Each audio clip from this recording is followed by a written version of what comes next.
Hello and welcome. I'm Melinda Kinlami. Tonight, governors of Nigeria's northwest state demand review of ECOWAS protocol on free movement to check the influx of armed bandits into the country and end the violence.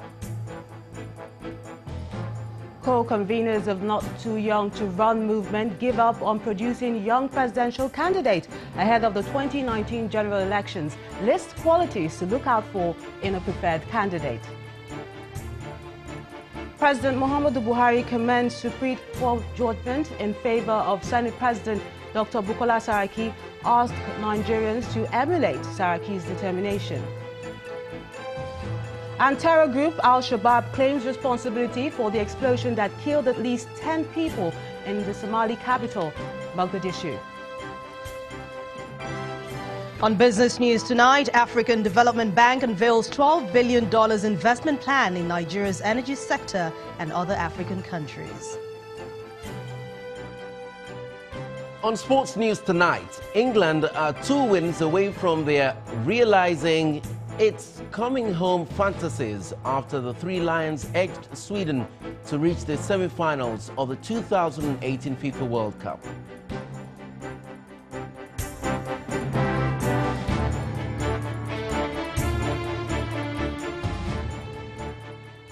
We begin tonight in Kaduna State, where governors of northwestern states met today to discuss factors affecting their region and what they think may be fueling the conflict between farmers and herders in the country. The governors believe that climate change and slow economic development are some of those factors. They are also appealing to the federal government to review the ECOWAS protocol on free movement of goods and people within the West African sub-region to check the activities of armed bandits. Governor Aminu Bello Masari of Katsina State arriving at the Kaduna State Government House for the meeting of the governors from the northwest states of Nigeria. Then the deputy governors and commissioners from the remaining 6 states that make up the northwest region. It is their first meeting since the forum was inaugurated this year, with Governor Masari being the chairman. They soon settled into a closed-door session which held for about 5 hours.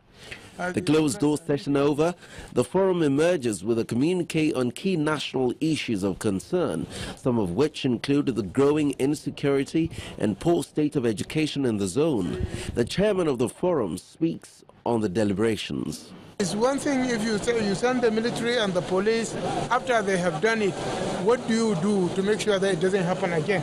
That's the issue of where education, agriculture and livestock comes in. So we, as the governors within the limited powers we have with regards to the operations of the operators like the military, the police, will do the best we can and give them support. But basically at home, we are doing so many things to make sure that this conflict between herders and farmers that gave rise to cattle rustling and the other form of kidnapping, banditry, we will ensure that we will address it.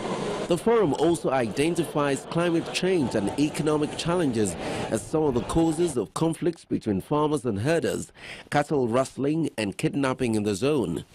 They're also appealing to the federal government to review the ECOWAS protocol on free movement of goods and persons within the West African sub-region with a view to checkmating activities of armed bandits. We are bringing in foreign companies to put together the herders in one place, which will improve on the productivity of their cattle and which will settle their kids in one place to benefit from modern education, which is another way of disarming them. The forum is also worried about the education system in the region and is planning to integrate Al-Majri into formal basic education, as well as how the member states could collaborate to develop a uniform strategy and models to address the menace of out-of-school children. They hope that as the forum continues to deliberate on critical issues of concern, the impact of their deliberations will be felt and help in the socio-economic development of the region.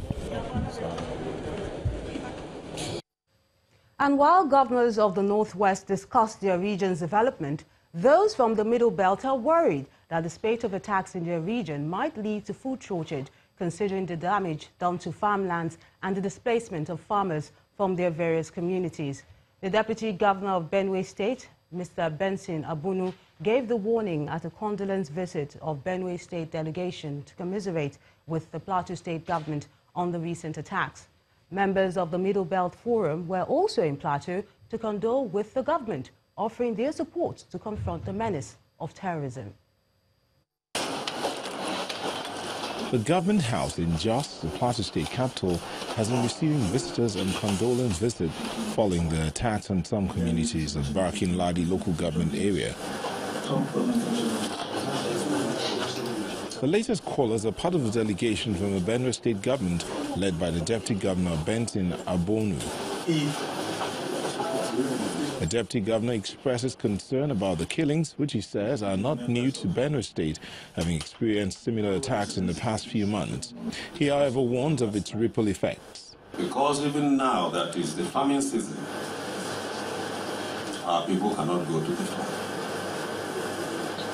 And there is, God forbid, there's the propensity of having famine next year. And this is not good for us, because we all know that Benue State is the food basket of the nation. And so what is happening in Benue State is going to have a ripple effect on the rest of the country. Members of the Middle Belt Forum, an umbrella body of states from the North Central region, are also here on a visit. Their mission is to calm frayed nerves and advocate peace and unity. And we are here to say that what touches one touches all. And we should be united together to fight this monster that has been destroying our farms, taking over our villages as they continue killing, maiming, and destroying our people. The manner in which the recent attacks were carried out without immediate response is still a cause of concern to the Plateau State Deputy Governor, and he is asking for a review of the security architecture in the country. It took everybody unawares. Yes, there were skirmishes here and there, a death today, a death next week. But in this one, a situation where 11 villages were under attack for 7 hours. It shows something that was premeditated, deliberately planned, and organized. The motive, we don't know, but definitely it looks like there's a deliberate attempt to pursue a path of intimidation, a path of a process of conquest of the Middle Belt, as it were. With the recent deployment of more security personnel to the affected areas, the general consensus here is a review of the operational mandate of the Special Task Force that will enable them to confront the security challenges with the needed strategy and respond to distress calls from communities.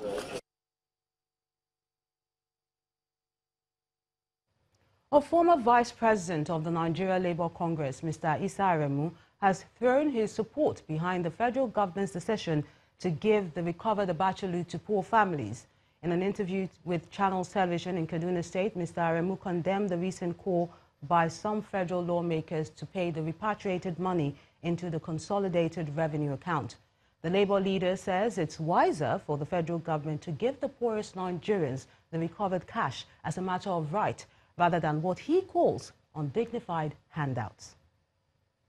Federal Character Commission must be concerned how we distribute national resources in which the poor will be uplifted out of poverty. And that now raises the debate going on now currently about the Abacha loot.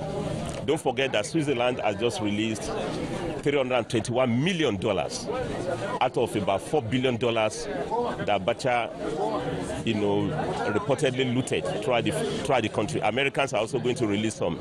How do we share them? I want to support the position of the federal government that this money should be distributed directly to the poorest Nigerians. it was cash looting, it has to be cash transferred back to the poor people. The money should not go to National Assembly, because you know the budgeting process in this country is bottomless pit, in which few legislators with their, MD executives share a lot of these resources within themselves. And I think I want to support the social investment program, which is already in place, supported by the World Bank, which is already captured by this budget, that this return looted fund, for it not to be relooted. Now let's get more perspective on the Abacha looted fund and the sharing formula. We are being joined on the news at 10 by a policy analyst, Mr. Galtima Liman. Thank you so much for joining us. Thank you very much. Now, what are your thoughts on the proposed disbursement of the recovered $322 million Abacha loot? Well, like the previous speaker just mentioned on your... Mr. Aremu mentioned, you see, the families are going through extreme difficulties now. The intervention, the social intervention programs that greatly impacts immediately on their lifestyle. I think that's a very positive thing to do, because if it goes through the budgetary process and all that, Nigerians are dying. You've seen what the Brookings Institute had reported, that the poverty level is increasing. And my little interaction with the grassroots, things like 20,000, 30,000 to informal sector that is not actually captured in the budgetary process, which really represents a critical component of the Nigerian Even though I know that the yes. federal government has dispelled that rating, they said it was probably when Nigeria... No, I'm not talking about even that rating. The plus or minus of that rating. Okay. Earlier on, the World Bank itself had come out to say that on the average, about 100 million Nigerians are subsisting on less than 2 years' dollars, and that has not been disputed. But the point of the matter, as I'm emphasizing, is that a lot of these informal businesses that are not captured in the budgetary process, 20,000, 30,000 does a lot of wonders to them. Well, how do they know who gets what? It's the political commitment, the will. If you have the local governments, you have the Market Women Association and all. They know themselves. When the government wishes to be transparent and honest, it knows how to go about doing it. And I have this very strong conviction that this particular administration has the will to do that. So you have the Market Association, you have their own Traders Association, Butchers Association, and all that kind of thing. It will really impact positively on their lifestyle. But, Mr. Liman, some people are saying probably putting the right infrastructure in place. Yeah, but, how much are we talking about? How much are we talking about? The infrastructure you're talking about, these are long gestation projects that require a huge amount of funds. I mean, we're talking about how much was released by the Swiss authorities, Abacha loot and all that kind of thing. You're talking about something, less than $500 million. It's peanuts for infrastructure development. A bridge will consume it. Like even I keep on arguing, most of the time when they're talking about the second Niger bridge and all that, Nigerians will begin to think just like what Bill Gates has said. If that money could have been reduced to trade associations and things like that, you could see positive changes in their lifestyle. Well, we're not talking about massive infrastructure. Some people are saying maybe even the infrastructure itself, things that they can easily feel. Yeah, infrastructure is long gestation, and it takes a lot of money. And even the infrastructure development, if you want to do it, you have to look at it whether it's going to be labor intensive that will now accommodate and employ aggregate huge number of people. Like for instance, some of these projects will say, look, the delivery time is going to be slightly longer, but we're going to make it labor intensive. So therefore, in a day, laborers go home with something like 5,000 for, the sweat of the day. And that has real positive effect in taking away criminality on the roads and things like that. So what do you think about some of the federal lawmakers who are opposed to this sharing to poor families? Their argument is basically that, look, which is what you presented. Yes. Could it be managed? That's the major argument. Because they also just make sure that it gets to the people who really need them. And precisely, that's our argument. That is a very positive thing to go through that intervention project. Because if you go through the budgetary process, this budget that we have said, even His Excellency has approved, the cash has not hit the table yet. And it's going to take time. Then you see cash backing, you see all these other things, you see procurement. So by the time you're talking about real money hitting businesses, you're talking something close to about November or December.